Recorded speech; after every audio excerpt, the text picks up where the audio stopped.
All right, hello friends, welcome to arts का YouTube channel. मेरा नाम है आयुष राठी और यार इस वीडियो में हम लोग डिस्कस करने वाले हैं एक बहुत ही कॉमन मिस्टेक के बारे में जो कि 95% जे एस्पिरेंट्स करते हैं। ठीक है, आप सब जितने भी जे एस्पिरेंट हो ना, आपके पढ़ाई में एक मिस्टेक है।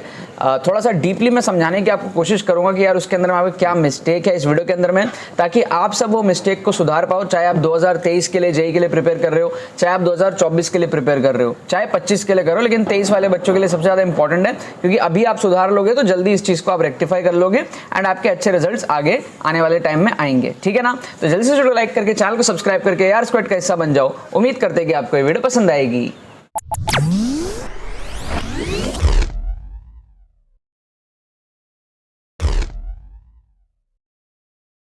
ऑलराइट, सो वीडियो में आगे बढ़ने से पहले मैं आपको बता दूं कि हमारा जो जेईई मेन 2023 का एक्सक्लूसिव ट्रिक्स कोर्स है, उसकी प्री रजिस्ट्रेशन हमारी स्टार्ट हो चुकी हैं। राइट, 400 स्टूडेंट्स के लिए हमारे पास में एक एक्सक्लूसिव ऑफर है कि अगर आप 28 नवंबर के पहले कोर्स में रजिस्टर करते हो, 28 नवंबर या फिर 400 स्टूडेंट्स, दोनों में से जो भी पहले हो जाए, मतलब राइट, तो आपको 2023 के एनरोलमेंट के साथ में 2022 का जो एक्सक्लूसिव कोर्स है वो फ्री ऑफ कॉस्ट मिल जाएगा। कोर्स की रजिस्ट्रेशन फीस कितनी है?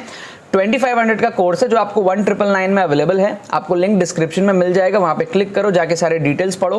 2023 के एनरोलमेंट पे आपको 2022 का कोर्स फ्री में मिलेगा अगर आप 28 नवंबर के पहले एनरोल करते हो या फिर फॉर द फर्स्ट 400 स्टूडेंट्स। ठीक है ना, आपको एक व्हाट्सअप लिंक भी मिल जाएगा डिस्क्रिप्शन में, उस पर क्लिक करके आप हमारी टीम को मैसेज कर सकते हो। कोई भी अगर आपकी क्वेरी है तो आप उनसे पूछ करके भी इस कोर्स के अंदर में एनरोल कर सकते हो। एनरोल करने के बाद में आपको ईमेल पे सारी चीजें सेंड कर दी जाएंगी, डिजिटली आपको जो है कोर्स वगैरह सेंड कर दिया जाएगा। एंड 2023 का जो कोर्स है वो आपके एग्जाम तक चलेगा, तो वो एक कनेक्शन आपका हमारे साथ में बना रहेगा 2023 के एग्जाम तक। ठीक है ना, अब आगे बढ़ते हैं। मिस्टेक के बारे में लोग बात करते तो मिस्टेक क्या है, सबसे पहले तो आप समझना कि क्या करते हो आप लोग। सपोज कर लो आप पढ़ रहे हो, ठीक है, कोई टॉपिक आप पढ़ रहे हो, पढ़ते पढ़ते कोई टॉपिक आपको ढंग से समझ ना आए।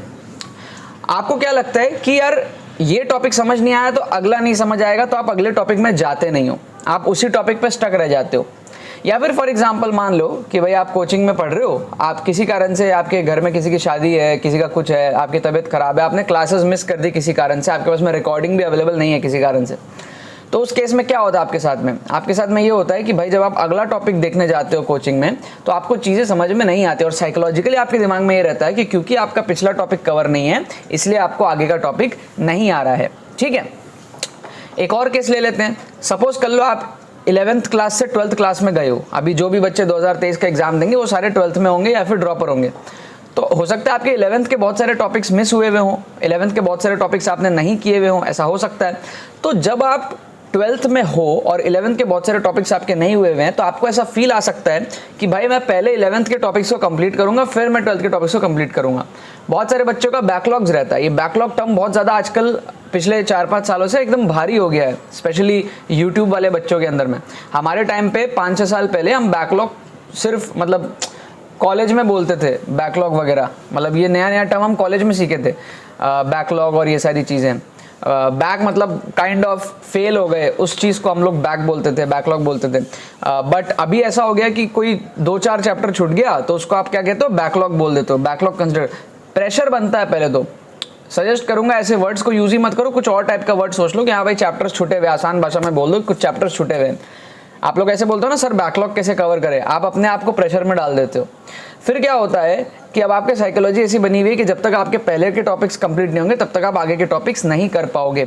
और इस वजह से होता क्या है, आगे के टॉपिक्स कभी भी नहीं होते हैं, तो वो फ्लो जो है वो एक्सपोनेंशियली ग्राफ आपका नीचे चला जाता है। शुरू में आपके टॉपिक्स अच्छे हुए होते हैं, फिर जैसे जैसे आपकी प्रिपरेशन आगे जाती है आपके टॉपिक्स कम कवर होते हैं अलग अलग टाइम फ्रेम में, एंड लास्ट में जाते जाते आप देखते हो कि यार बाद के बहुत सारे चैप्टर्स आपके छूट गए हैं। एंड 95% बच्चे ये गलती करते हैं, बहुत ही कम स्टूडेंट्स होते हैं जो ये गलती नहीं करते होंगे। ठीक है, जैसे मैंने ये गलती शुरू में की थी अपने प्रिपरेशन के टाइम पे, बाद में मैंने नहीं करी थी, बच गया था मैं। ठीक टाइम पे मेरे को इस चीज़ की समझ आ गई थी और फिर मैंने बहुत सारे टॉपिक्स को थोड़े थोड़े से कवर कर लिया। मतलब यहाँ पे करना क्या है, प्रॉब्लम समझ आए, करना क्या है सर? करना ये कि देखो यार, अगर आप एक एवरेज स्टूडेंट हो तो आप कितना ही जोर लगा लो, आप सारा टॉपिक तो कर नहीं सकते। ठीक है, सारा टॉपिक इन द सेंस अच्छे से नहीं कर सकते। अगर आप टॉपर हो, अगर आपने सारा टॉपिक कर लिया, अगर आपने 90% टॉपिक भी कर लिया तो आपका आ गया ना, फिर तो आप पहुंच जाओगे, मतलब 1000-1500 रैंक के अंदर पहुंच जाओगे। अगर आप उस रैंक पे नहीं पहुंच रहे हो, अगर आप पीछे हो, इसका मतलब सारा टॉपिक करने की आपको ज़रूरत नहीं है। और जितने भी एवरेज स्टूडेंट्स हुए हैं, जितने भी बच्चे हैं जो 99 परसेंटाइल, 98 परसेंटाइल, 97 परसेंटाइल लाते हैं, ये सारे एवरेज स्टूडेंट्स हैं एक्चुअली। ये टॉपर्स नहीं है। टॉपर्स के 99.9 है ना, मतलब 1000, ठीक है, 99 परसेंटाइल इज़ लाइक 7000, 8000, 10000। मैं इनकी बात नहीं कर रहा हूँ। जो टॉपर है उनके 1000, 1500 रैंक आते हैं, 99.7, 99.8, तो वो हो गए पूरा सिलेबस करने वाले, क्योंकि उनमें आप देखोगे मार्क्स आपका 250, 240 ऐसा रहता है। बट अगर आप 98, 99 परसेंटाइल की बात करें तो मार्क्स कितने आ जाते हैं, 170, 180, 190, 300 के अंदर में, राइट। तो वो परसेंटेज काफ़ी ड्रॉप हो जाता है। तो जितने भी एवरेज स्टूडेंट्स हैं, मतलब एवरेज सिलेक्शन लेने वाले स्टूडेंट्स, ठीक है, समझना बात को, वो बहुत सारे उसमें से ऐसे होते हैं जिनका सारा सिलेबस कंप्लीट ही नहीं होता। तो वो कैसे करते हैं यार, उनको ये दिक्कत नहीं फील होती कि यार ये चैप्टर नहीं हुआ तो इसके अगला चैप्टर कैसे करेंगे, उसके अगला कैसे करेंगे। उनको ये दिक्कत फील आती है। दिक्कत तो देखो आती है, लेकिन वो ये समझते हैं कि भाई ठीक है, कुछ पोर्शंस हो सकता है ना समझ में आए, बट ऐसा तो नहीं कि पूरा चैप्टर ही नहीं समझ में आएगा। जितना समझ में आता है वो उतना करते हैं, ठीक है। मैं क्या करता था अपने टाइम पे, जो चैप्टर्स मेरे से नहीं होते थे ना, बिल्कुल छोड़ा हुआ होता था, उनको भी छोड़ता नहीं था, उनके PYQs को करके चले जाता था। 4-5 PYQs देख लेता था।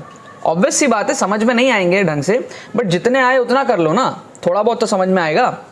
इससे क्या होता है, आपकी एंग्जाइटी ड्रॉप होती है, आपका फियर ड्रॉप होता है। जब आप एग्जाम देने जाओगे, एक बच्चा है जो 50% टॉपिक किया है अच्छे से, उसको उस बाकी 50% का स्ट्रेस होगा। ऑन दी अदर हैंड एक बच्चा है जो 100% टॉपिक किया है लेकिन अच्छे से नहीं किया है, थोड़ा थोड़ा करके कर लिया है, उसका स्ट्रेस कम होगा। क्यों पता है? क्योंकि उसको पता है मेरे को स्कोर कितना लाना है, मेरे को 50% स्कोर लाना है, मैंने 100% टॉपिक पढ़ा और सारे टॉपिक अच्छे से नहीं पढ़े हैं। बट जो बच्चा है जिसने 50% ही टॉपिक पढ़ा है और 50% अच्छे से पढ़ा है, उसको स्ट्रेस होगा। क्यों? क्योंकि उसको 50 में से 50 लाना है, मतलब उसको 300 में से 150 मिनिमम लाना ही पड़ेगा अगर ठीक ठाक स्कोर लाए तो, और उसने पढ़ा ही 150 का है। ऑन दी अदर हैंड आप अगर सारा 300 पढ़ लेते हो बट अच्छे से नहीं पढ़ते हो तो आपका स्ट्रेस बहुत कम रहेगा। आप सोचोगे हाँ 300 में से 150 ला सकता हूँ, क्यों? क्योंकि सारे टॉपिक्स पढ़े लेकिन हल्के हल्के तरीके से पढ़े हैं।